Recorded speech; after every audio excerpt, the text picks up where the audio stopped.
देख रहे हैं आप, आपके साथ मैं हूं आस्था श्रीवास्तव। रुक करते हैं खबरों का। आरजेडी पर इन दिनों ईडी और सीबीआई की नजर पड़ी हुई है। राबड़ी आवास में सीबीआई की पूछताछ के बाद अब आरजेडी नेता के घर ईडी की छापेमारी चल रही है। ये छापेमारी आरजेडी नेता अबू दोजाना के घर पर हो रही है। पटना के फुलवारी शरीफ इलाके के हारून नगर में छापेमारी चल रही है। बताया जा रहा है कि आय से अधिक संपत्ति के मामले में ये छापेमारी है। हालांकि अभी इसकी आधिकारिक पुष्टि नहीं की गई है। आपको बता दें कि अबू दोजाना आरजेडी सुप्रीमो लालू प्रसाद यादव के बेहद करीबी माने जाते हैं। अबू दोजाना सीतामढ़ी के सुरसंड से विधायक रह चुके हैं। तो वहीं ये भी बताया जा रहा है कि पटना के सगुना मोड़ में बन रहे बिहार के सबसे बड़े मॉल का काम अबू दोजाना ही देख रहे थे और ये मॉल किसी और का नहीं बल्कि लालू परिवार का बताया जा रहा है। हालांकि पटना हाईकोर्ट के आदेश के बाद फिलहाल इस मॉल के निर्माण कार्य पर रोक लग गई है। तो आपको बता दें कि आरजेडी पर ईडी की नजर पड़ गई है और लगातार पूछताछ की जा रही है। लालू यादव से दिल्ली में पूछताछ की गई। मीसा भारती के आवास पर ईडी की टीम पहुंची थी और वहां पर उनसे पूछताछ की गई थी। राबड़ी देवी से भी पूछताछ की गई है।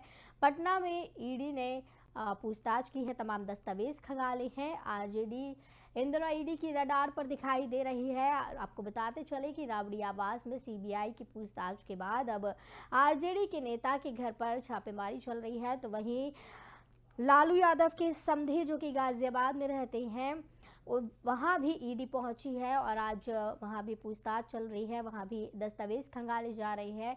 आय से अधिक संपत्ति के आरोप इन पर लगाए जा रहे हैं। तो ये छापेमारी पटना में जो चल रही है वो आरजेडी नेता अबू दोजाना के घर पर हो रही है। पटना के फुलवारी शरीफ इलाके के हारून नगर में छापेमारी चल रही है।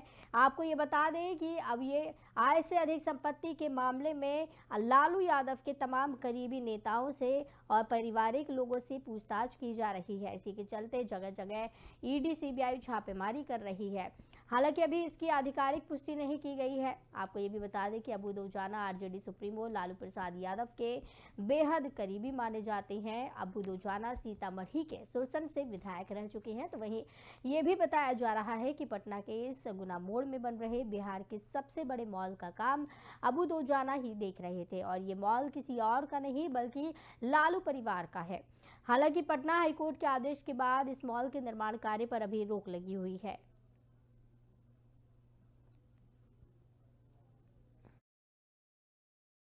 राजद नेता अबू दोजाना के घर ईडी की छापेमारी कोई हैरान और आश्चर्य करने वाली खबर नहीं है, क्योंकि अब तो यह सर्वविदित हो चुका है कि जो केंद्रीय एजेंसियां हैं, सीबीआई हो, आईटी हो, ईडी हो, इनका एक सूत्री कार्यक्रम यही रह गया है कि जो भी भाजपा के खिलाफ दल खड़े हैं या जो भी नेता भाजपा के मुखालफत में बोल रहे हैं, उन्हें परेशान करो, उनके यहाँ छापा मारो, उन पर फर्जी मुकदमे करो और इसी में उनको उलझाए हुए रखो। देश लगातार इस ट्रेंड को देख रहा है कि किस तरह से राजनीतिक दबाव में स्वायत्त संस्थाएं, चाहे वो ईडी हो, आईटी हो, सीबीआई हो, इनका दुरुपयोग हो रहा है सिर्फ विपक्ष के नेताओं को डिमोरलाइज करने के लिए, उनकी छवि को खराब करने के लिए। जब भाजपा के लोग विपक्ष में थे तब इसी सीबीआई के विषय में क्या क्या कहा करते थे।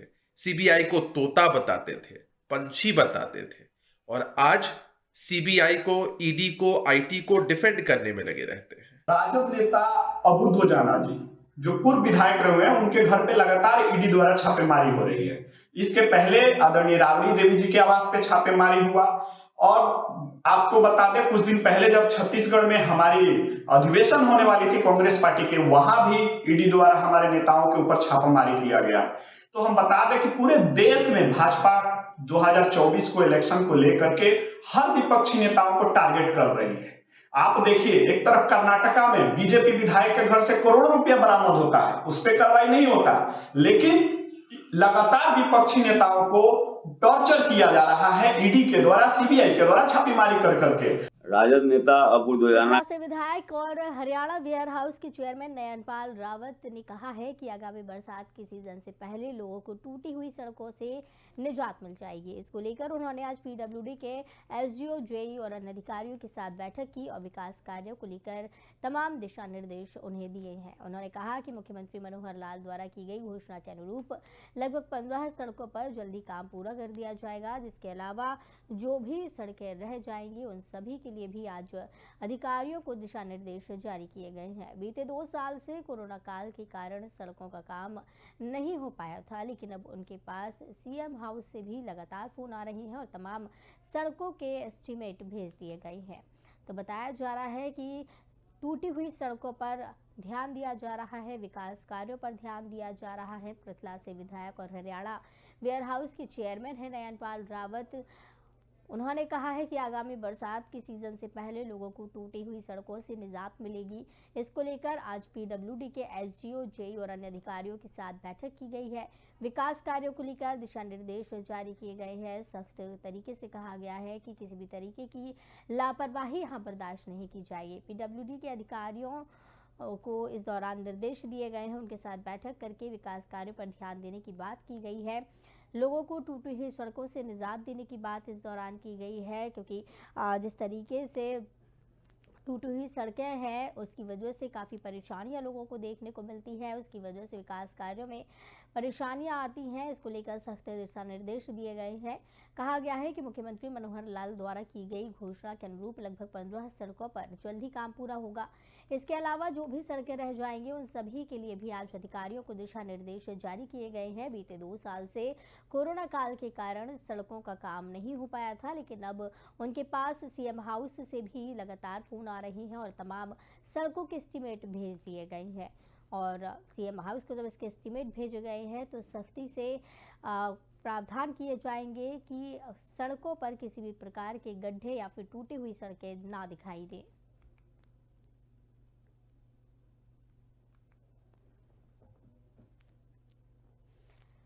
कन्नौज में एक युवक से परेशान छात्रा के परिजनों ने सीएम से शिकायत की है। बताया जा रहा है कि स्कूल आते जाते समय युवक छात्रा से छेड़छाड़ करता था। युवक और उसके परिजन जबरन छात्रा पर निकाह के लिए दबाव बना रही हैं। बता दें, स्थानीय पुलिस की खानापूर्ति से युवक के हौसले भी बुलंद नजर आते हैं। छिबरामऊ कोतवाली क्षेत्र के काशीराम कॉलोनी का ये पूरा मामला बताया जा रहा है। युवक की तेजाब डालने और जान से मारने की धमकी से छात्रा और परिजन भी भयभीत नजर आ रहे हैं। युवक के द्वारा लगातार धमकियां दी जा रही हैं। छात्रा और उसके परिजन को कि जान से मार दिया जाएगा और तेजाब डालकर चेहरे को जला दिया जाएगा। तो कन्नौज से ही पूरा मामला देखने को मिल रहा है, जहां पर जान से मारने की एक युवक छात्रा और उसके परिजनों को धमकी दे रहा है। इस दौरान युवक से छात्रा काफी परेशान हो चुकी है। बताया जा रहा है कि स्कूल आते जाते समय एक युवक छात्रा को परेशान करता है। इसी के चलते छात्रा और उसके परिजनों ने शिकायत की है सीएम से। कन्नौज से पूरा मामला है और इसकी शिकायत की जा रही है। साथ ही साथ सुरक्षा की मांग की जा रही है ताकि किसी भी प्रकार की परेशानी ना हो, किसी भी प्रकार की कोई अप्रिय घटना ना हो। इस मामले की जो शिकायत है वो भी पुलिस से की गई है। पुलिस मामले में जांच कर रही है। बताया जा रहा है कि युवक छात्रा पर जबरन निकाह कराने का भी दबाव बना रहा है, तो वहीं निकाह नहीं करने पर जान से मारने की धमकी दे रहा है।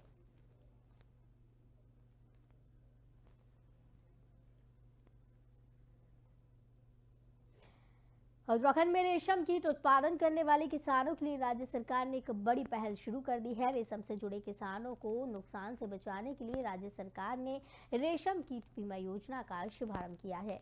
इस योजना के जरिए उत्तराखंड में रेशम कीट उत्पादन करने वाले लगभग 12,000 किसानों को सीधा लाभ पहुंचेगा।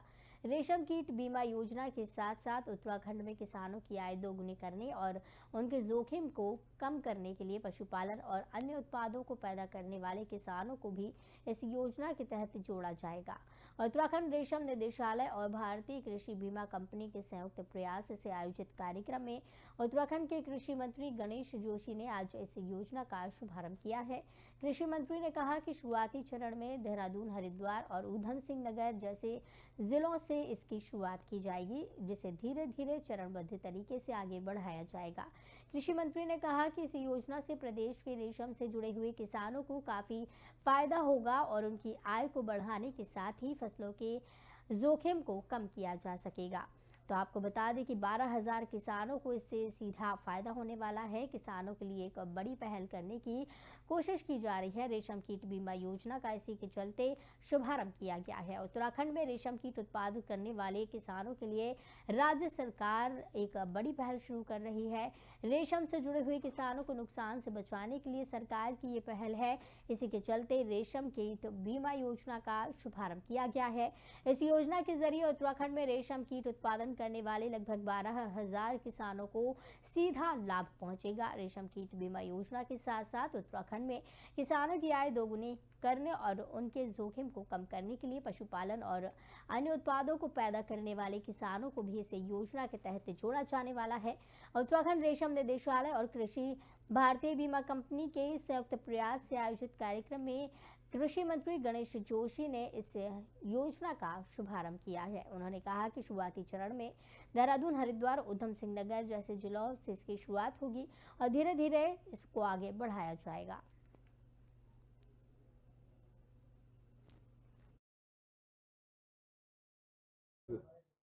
एशिया की अध्यक्ष व चेयरमैन गिरजा जी का आभार व्यक्त करता हूं।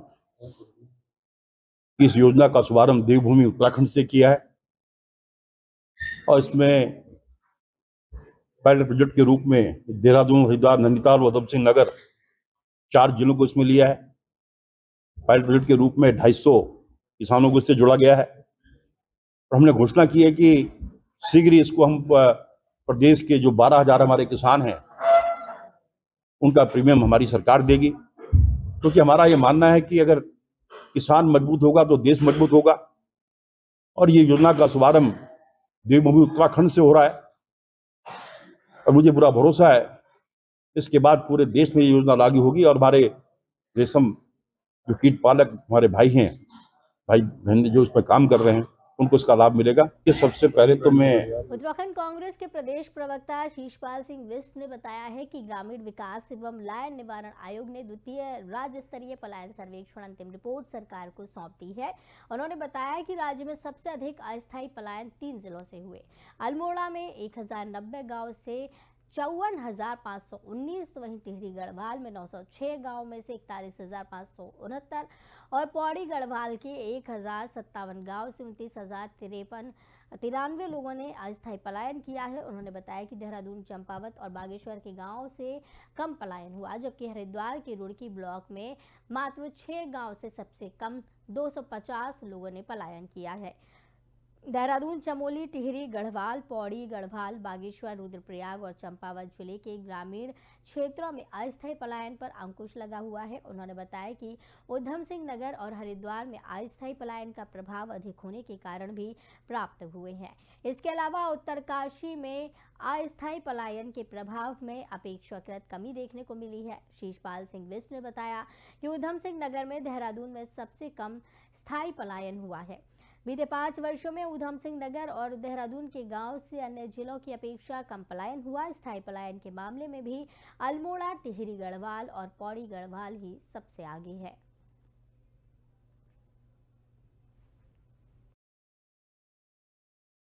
राज्य में पलायन एक बड़ी समस्या के रूप में है और राज्य सरकार के लिए बड़ी चुनौती बना हुआ है। 2018 से 22 तक की जो पलायन आयोग ने रिपोर्ट सौंपी है सरकार को, उसमें पौड़ी, टिहरी और अल्मोड़ा जनपदों से पलायन बड़ी भारी मात्रा में हुआ है। यहाँ से बड़ी भारी संख्या में गांव के गायों मानव रहित हो रहे हैं, जो राज्य के लिए बड़ी समस्या के रूप में है। और पलायन अगर इसी रफ्तार से राज्य में होता रहा तो एक न एक दिन उत्तराखंड में जनसंख्या असंतुलन का भी खतरा पैदा होगा। उत्तराखंड तो इस बार आपको बता दें कि महापौर सुनील उनियाल-गामा ने हाउस टैक्स नगर निगम का टारगेट निर्धारित किया है। हाउस टैक्स नगर निगम ने 50 करोड़ वसूली का टारगेट निर्धारित किया है। उन्होंने कहा कि 36 से 37 करोड़ हाउस टैक्स का कलेक्शन अब तक हो चुका है। महापौर सुनील उनियाल गामा ने बताया है कि अभी तक का कलेक्शन संतोषजनक है। उन्होंने कहा कि फरवरी और मार्च में और बेहतर कलेक्शन कलेक्ट होने की उम्मीद है, जिसमें नगर निगम देहरादून अपने स्तर से प्रयास कर रहा है।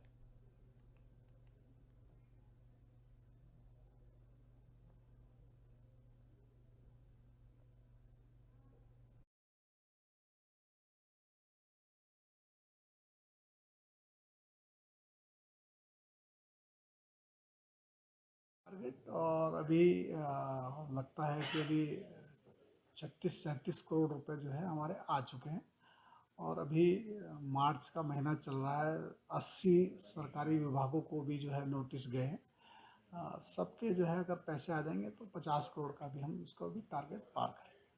टारगेट और अभी लगता है कि अभी नशा मुक्त समाज की कोशिश की जा रही है। नशा मुक्त समाज आंदोलन अभियान कौशल के दिल्ली प्रदेश संयोजक राजवर्धन सिंह परमार के नेतृत्व में लगातार पिछले 1 साल से मलिन बस्ती, अवैध कॉलोनी और नशे का कारोबार होने वाले स्थानों पर लगातार अभियान चलाया जा रहा है, जिसका असर कुछ ही महीनों में देखने को मिल गया था, लेकिन ये असर होली के मौके पर सबसे ज्यादा देखने मिला। नशा मुक्त समाज आंदोलन अभियान कौशल की अपील का लोगों पर सकारात्मक प्रभाव पड़ा और लोगों ने होली के मौके पर नशा न करने की अपील को माना। वहीं आपको बता दें कि नशा मुक्त समाज आंदोलन अभियान कौशल के दिल्ली प्रदेश संयोजक राजवर्धन सिंह परमार ने दिल्ली के कालका जी के दर्शन कर यात्रा शुरू की। वहीं मीडिया से बात करते हुए राजवर्धन परमार ने कहा है कि ये यात्रा दिल्ली की 10 विधानसभाओं में जाएगी और सभी को नशे से मुक्त होने की अपील करेंगे। वहीं उन्होंने दिल्ली में दिल्ली सरकार द्वारा पुजारियों को वेतन न मिलने को लेकर भी दिल्ली सरकार का विरोध किया और मांग की दिल्ली सरकार पुजारियों के साथ भेदभाव करना बंद करे और उनको भी वेतन देने का काम करे। और क्या कुछ कहा गया है आपको ये भी बताएंगे। बता दें, प्रदेश संयोजक ने ये सभी बातें की हैं। लोगों से नशा ना करने की अपील की जा रही है। नशे के लिए सभी को जागरूक करने की कोशिश की जा रही है।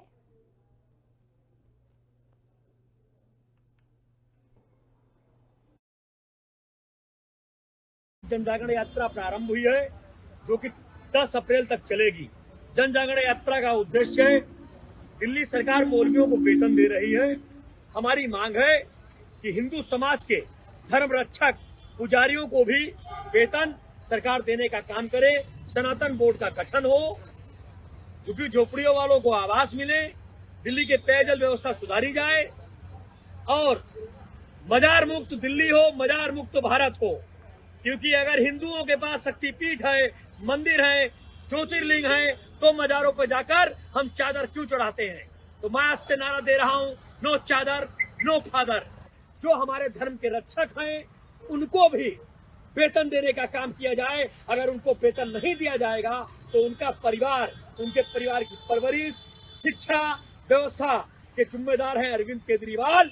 वोट के समय प्रणाम करने आ जाते हैं मंदिरों में, मत्था टेकने आ जाते हैं, लेकिन मैं केजरीवाल जी से कहना चाहता हूं, मत्था टेकने से काम नहीं चलेगा।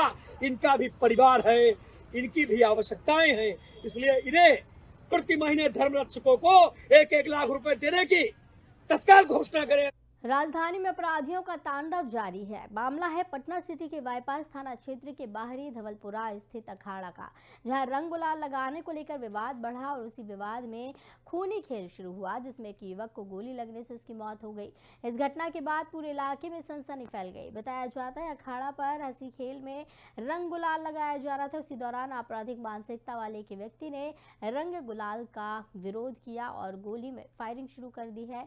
इस गोली फायरिंग में मंजय नामक युवक के सिर में गोली लग गई और वो गंभीर रूप से घायल हुआ, जिसके बाद इलाके के लोगों ने इलाज के लिए उसे NMCH पहुंचाया, जहां चिकित्सकों ने उसे मृत घोषित कर दिया। घटना की सूचना मिलते ही पुलिस मौके पर पहुंची और मामले की छानबीन में जुटी। दिया गया थाना पर कि एक कुशवाहा पंचायत के पास किसी का गोली मार दिया है, उसको ले गया हॉस्पिटल।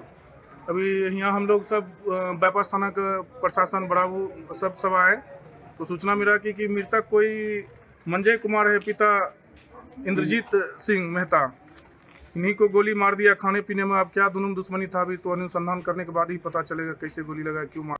कोई तो जिला बिलासपुर के अंतर्गत गरामोड़ा यूनिट के तहत टोल बैरियर 16 करोड़ 21 लाख 80 हजार में बेचे गए हैं। इस बार मेसर्स संजीव कुमार के नाम टोल बैरियर हुए। शुक्रवार को जिला परिषद भवन हॉल में आबकारी और कराधान विभाग की ओर से टोल बैरियर को लेकर नीलामी प्रक्रिया अपनाई गई। एक और जहां पहले खुली बोली लगाई गई तो वहीं खुली बोली में सहमति नहीं बनने के बाद टेंडर प्रक्रिया अपनाई गई। इसमें संजीव कुमार ने 16 करोड़ 21 लाख 80 हजार में टोल बैरियर खरीदे। इस प्रक्रिया के दौरान अतिरिक्त उपायुक्त बिलासपुर डॉक्टर निधि पटेल, उच्च आयुक्त आबकारी एवं कराधान विभाग यूएस राणा, उप आयुक्त आबकारी एवं कराधान विभाग बिलासपुर शिल्पा कपिल के अलावा अन्य लोग मौजूद थे।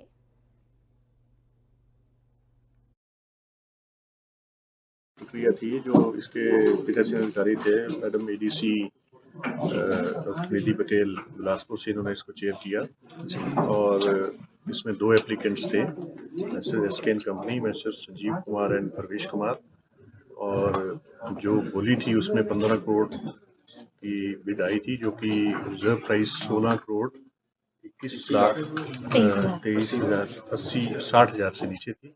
तो टेंडर दोनों पार्टियों ने टेंडर डाले थे और मैसेज संजीव कुमार और प्रवेश कुमार का 16 करोड़ 21 लाख 80 हजार के ऊपर जो है इनके नाम जो है टेंडर जो है अलॉट किया गया, वो subject to approval by the commissioner state excise and excise. प्रक्रिया थी जो इसके पीठासीन अधिकारी। तो इस बुलेटिन में फिलहाल इतना ही। मुझे दीजिए इजाजत। नमस्कार।